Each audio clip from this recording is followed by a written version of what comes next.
Let me just highlight a few things in this opening remark. One is, why is innovation needed in India? Second, if innovation is needed, what is India's innovation challenge? Can we frame that? And then third is, how do we do it? And the how do we do it is what I want to cover in the master class, so I want to leave that aside. Let me talk about the first two questions. In fact, Mr. Narendra may have already addressed the first issue. Why do Indian corporations, why do they need to worry about innovation at all? If I were to look at India's economic history, India's political and cultural history is very long, but India's economic history is very short. It started perhaps when we won independence in 1947. It's about 70 years old, 70, 75 years old. And India's economic history, I put in three phases. Phase one is from the time we won independence up until the time we liberalized, which is about, say, 50 years.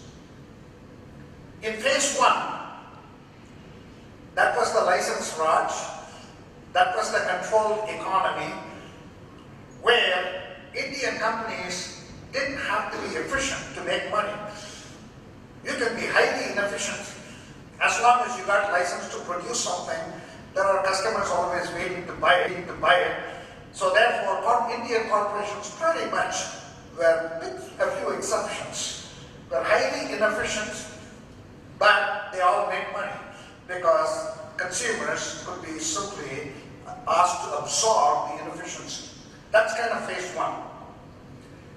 The phase one of the economic history of India is the last 2 decades since liberalization. Now, during this phase, Indian corporations prospered by just becoming more efficient because they had put on so much fat during the license Raj. All that they had to do is to shed the fat. As long as they were efficient, they were making money. So phase two is really the excellence in Indian industry is primarily because we followed total quality management, continuous process improvement. We became more efficient. That game is over. There's only so much juice that's left by doing total quality management, Six Sigma, Lean. That game is over. If India has to become excellent in the next 2 decades, it's going to be breakthrough thinking. It's going to be breakthrough innovation. So innovation is going to be the next frontier we need to capture. So that's the reason why innovation is so critical for India. In fact, the slogan in India should be "Make in India," it should be "Innovate in India." Now, if innovation is so critical in the next 2 decades, what exactly is the innovation challenge Indian corporations need to master? One way I can think about that and frame it is, I say there is not just one India, there are 3 Indias. There is India number 1, and India number 1, as this picture shows, this is the top of the economic pyramid.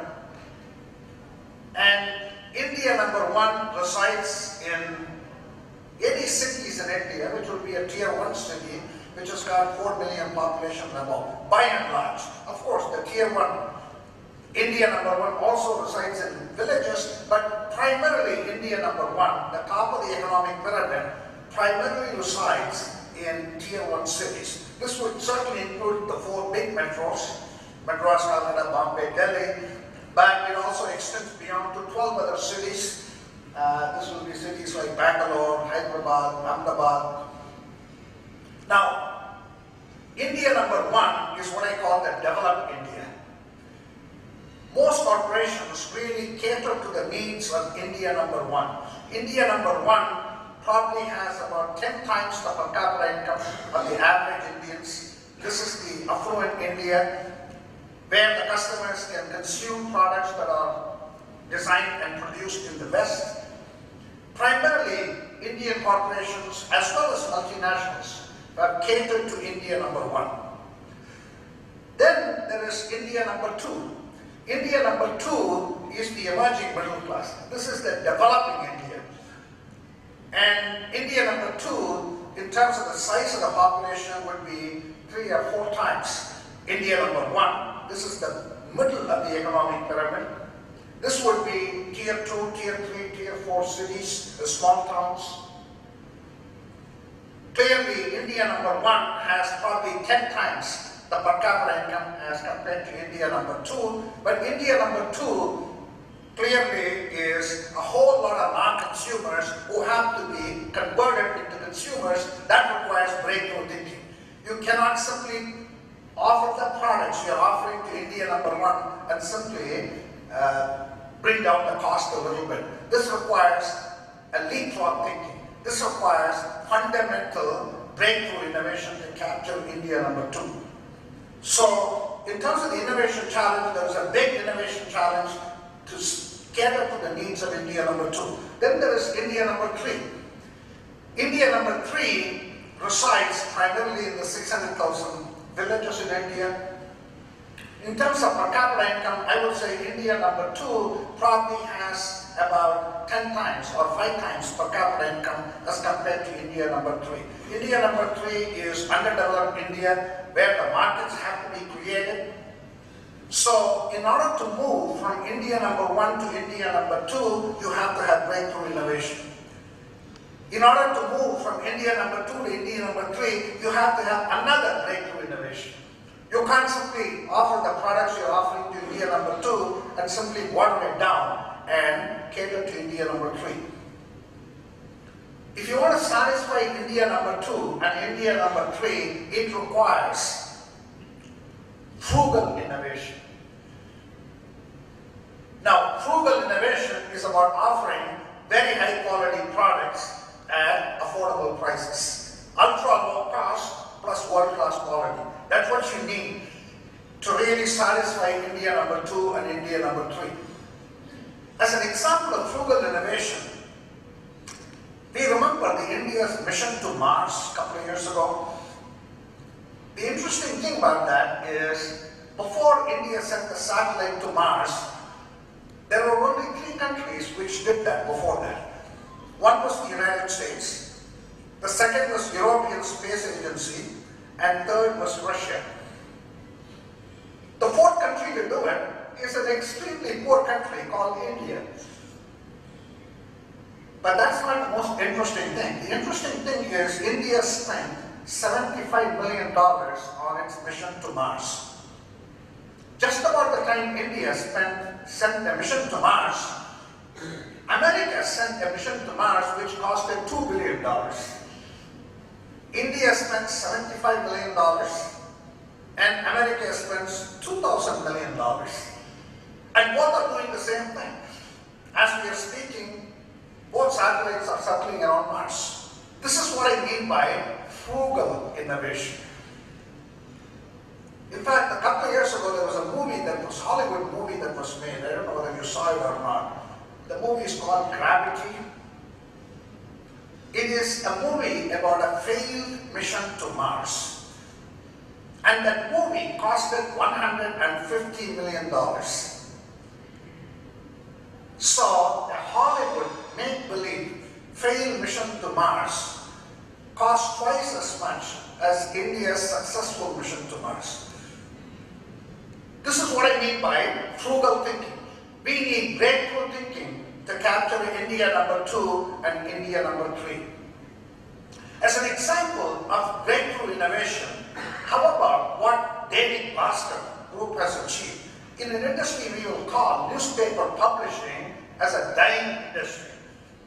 In newspaper publishing, they have fundamentally revolutionized that.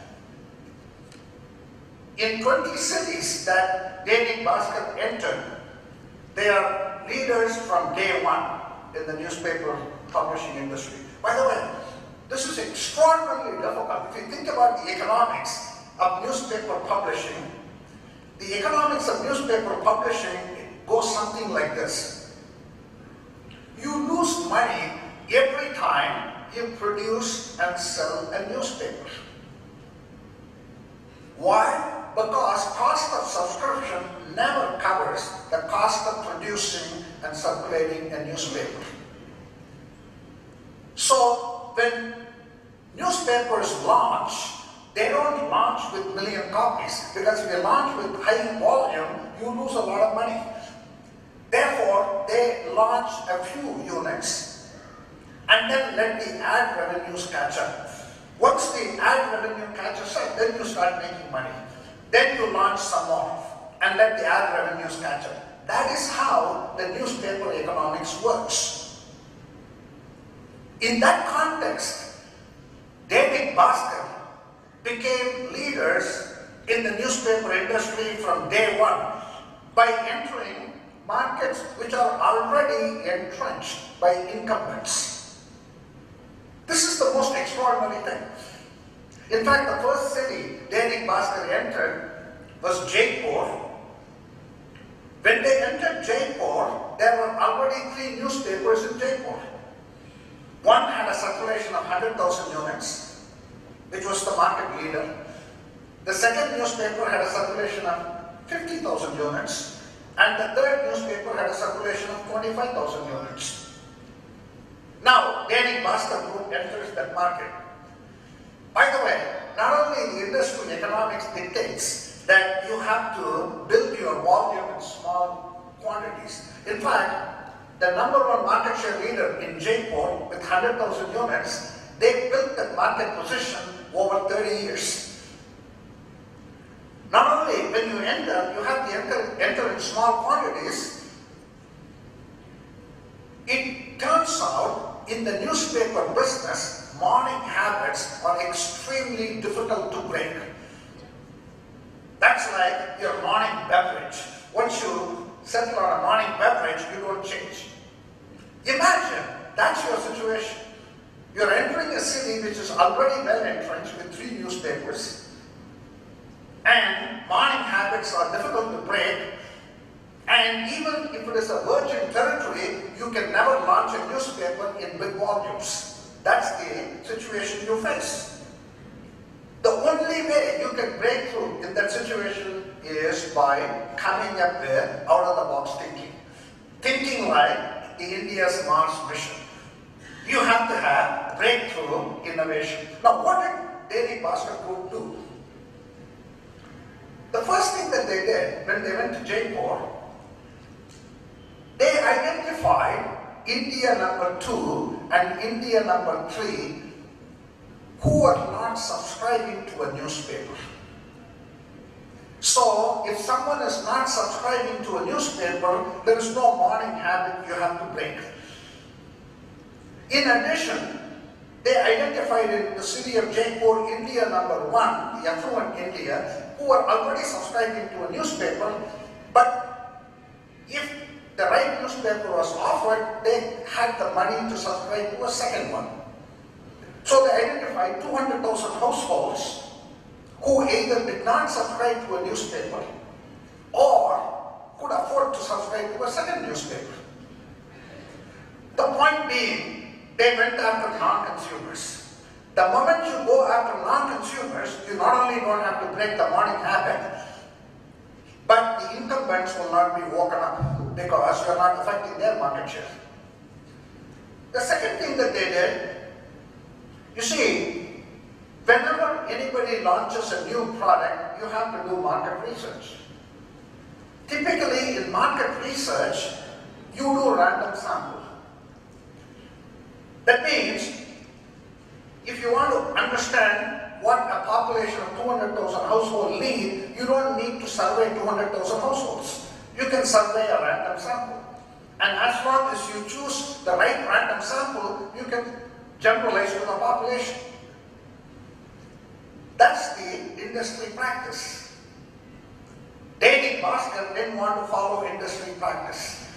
Breakthrough thinking implies you don't copy what others are doing. You have to come up with breakthrough thinking. You have to come up with non-linear thinking. So what David Bhaskar Group did, they decided they will survey the entire 200,000 households. If you want to survey the entire 200,000 households, the problem is it is very expensive. So how did a newspaper group which is so small, which don't have a lot of resources, how do you survey 200,000 households?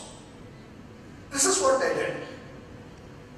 They went and identified all the colleges in the city of Jaipur and went to those college students and told them, we have a market research activity in which we want you to help us.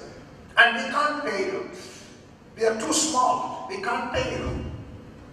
Of course, the students asked, why the hell do I need to do survey for you if you're not going to pay me? They said there are three benefits. First, this is going to be a massive survey of 200,000 households. So it's going to be exciting. Second, you're a college student. You need a job. This would be a good way for which to enhance your resume. You can write in your resume you work for a company. Third, anybody who does a good job in this market research, we will subsequently employ them. Because we are going to become successful. When we become successful, we will employ those people who do a good job in the market research. By the way, 50% of the people who they selected for this market research, they subsequently absorbed in Dairy Basket Group. Then they went to all the unemployed youth in Jaipur and told them, you are unemployed, you have nothing to do anyway. Why don't you come and do market research? You are wasting your time doing nothing. You do market research, and if you do a good job, we'll give you employment in our organization. So with the result is, they got 700 market research folks. And those 700 people who did market research, obviously these are not experts in market research, so they gave them nice uniform. They gave them training for 1 month in grooming and presentation, communication, etc. One thing the 700 people had was tremendous enthusiasm, because these were youngsters. They had tremendous enthusiasm, even though they were not conventional market researchers. But you trained them. So they went to the 200,000 households and asked them, what do you need in a newspaper? Why are you not subscribing to one? What do you need in a newspaper so that you will subscribe to one? They told them all kinds of things. Well, we want the price to be X, Y, Z. We don't like advertisements on the front page, blah, blah, blah. So they collected all that information. Then they did something extraordinary. They went back to the same 200,000 households a second time. This time, they had a marked up newspaper. So they went to a household and said, look, you said if we have these kinds of information in the newspaper, you will buy one. Now I've got a prototype newspaper.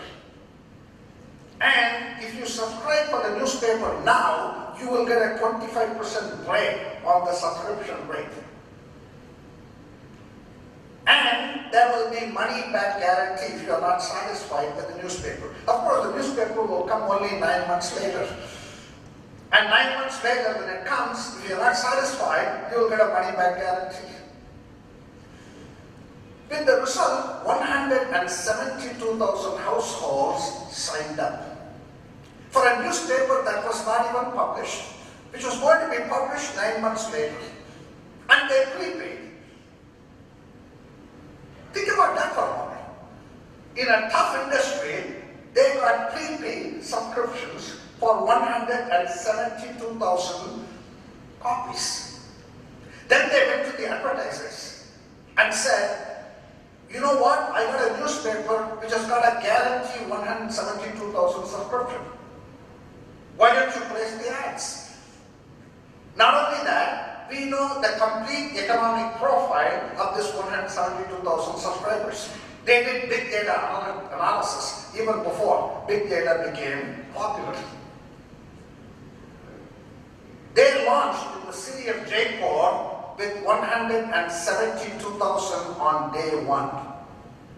They were market leaders from day one. They have replicated this in 20 cities in India.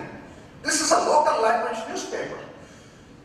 They started in Hindi, they produced in Marathi, they got one English newspaper. but everything else is local language newspaper. By the way, in India, if you're a local language newspaper, you can be number one in one city, but languages don't travel. In fact, the major media houses in India are always in English. In that context, today, Dainik Bhaskar Group is number one newspaper in India in terms of circulation. Number 4 in terms of circulation in the world. This is the potential if we can do breakthrough thinking. And Dainik Bhaskar is not alone. Today afternoon, I'm going to have a conversation with Narayana Health. And Narayana Health does open heart surgery for $3,000. And open heart surgery in the US costs $150,000. That's breakthrough thinking. Their cost of open heart surgery is 50 times lower than what we charge in the US. Yet their quality is world class. In fact, the quality of Narayana Health is even better than what you get in the US. Better quality than the US at 1/50th their cost. This is what I mean by breakthrough thinking. And if you really want to unlock India number 2 and India number 3, then I say corporations in India have to fundamentally change the way they approach. Leadership has to fundamentally change their mindset. And what I have on this is a 2x2 on one axis is business heart versus social heart. Another axis is business mind versus social mind. Now, what I mean by business heart versus social heart is a business heart would be, what is the purpose of your enterprise? A business heart is to maximize shareholder value. Social heart is to do good. Business mind versus social mind is the process you use to make decisions. Business mind is all the good techniques we teach in MBA programs. 5 forces, 4 Ps, 3 Cs, whatever. Business mind is about using good, solid analysis before you make a decision. Social mind is see the parents' decision making. By the way, historically, companies, corporations were business heart and business mind. They wanted to maximize profits and they used good management techniques. NGOs were social heart and social mind. And I say, if you really want to capture India number 2 and India number 3, everybody has to move to this quadrant. Business mind and social heart. Social heart and business mind. What you're going to see in Narayana Health today afternoon, when we are going to have a conversation, is they have a social heart. They want to make open heart surgery, healthcare affordable to every Indian. That's social heart. That's doing good. But they have an extremely strong business mind. They practice everything that a for-profit organization practices, but they have a social heart. So really, if India has to close the innovation gap, we have every corporation in India has to have social heart and business mind. And what I'm going to do in the master class is to give you a set of ideas as to how India can close the innovation gap. Thank you very much.